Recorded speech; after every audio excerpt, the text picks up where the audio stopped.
Welcome to the Tradex Foods 3-Minute Market Insight. This is Robert Ryerson. Here's the seafood news for Monday, December 29th, 2014. Looking back at 2014, we can summarize the seafood market in a few words: volatile and unpredictable. Immense buyer opportunities presented themselves because of inventory issues with raw materials. The rising prices of raw materials across a spectrum of species led suppliers into a pricing stalemate. We saw this happen with both cod and pollock. Price spikes in raw materials were not reciprocal to the end market. Prices remained steady and the customers are not willing to accept any price hikes.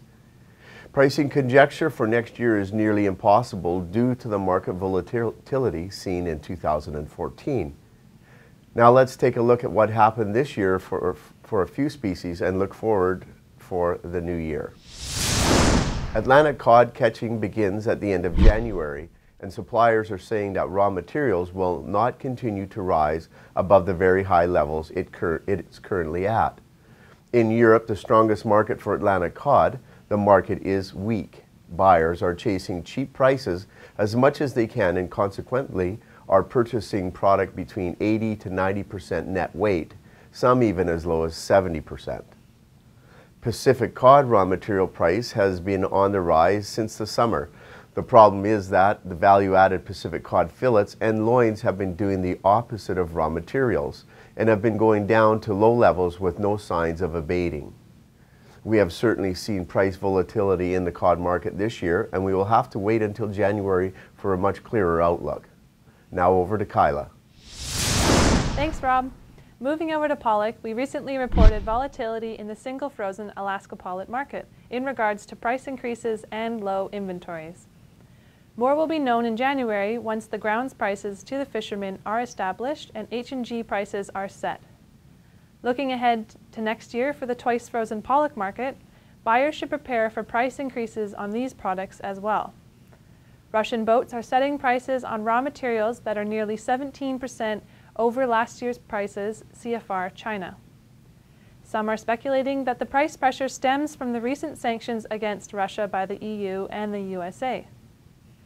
As most pollock products in these markets are produced from Russian pollock, this will have strong market implications. If Russia chooses against supplying pollock to the Chinese plants to process and export, we will see extreme product shortages. Again, we will know better when the catching begins. So what is taking pollock's place? It's Basa. Pollock will continue to struggle due to Basa taking over that lower-priced seafood protein market. As well, with the infiltration of substandard, oversoaked, and underweight pollock fillets, consumers and chefs of North America are watching what they are buying. There has been a noticeable decline in food service pollock and an increase of Basa food service business. Back to you, Rob. Thanks, Kyla. Now on to salmon. In October, the market price of Russian chums went as high as $4,200 a metric ton, which is about 16% higher than prices we are typically used to seeing. There were extremely low chum inventories in Alaska. Only 50% of the 19.8 million forecasted catch was harvested. Chinese processors sought after large volumes of Hokkaido chums as a substitute for the poor season in Alaska on this product. For 2015, Chinese suppliers are projecting that chum pricing will be stable until next July before the new season starts. Sockeye out of Bristol Bay was of note this year with a strong run reaching 40.6 million fish, 17% above the 20-year average. 3 out of 5 salmon species harvest in Alaska this year actually exceeded their forecasted amount. In regards to black cod, there was a strong demand this past 2014 season with high prices alongside.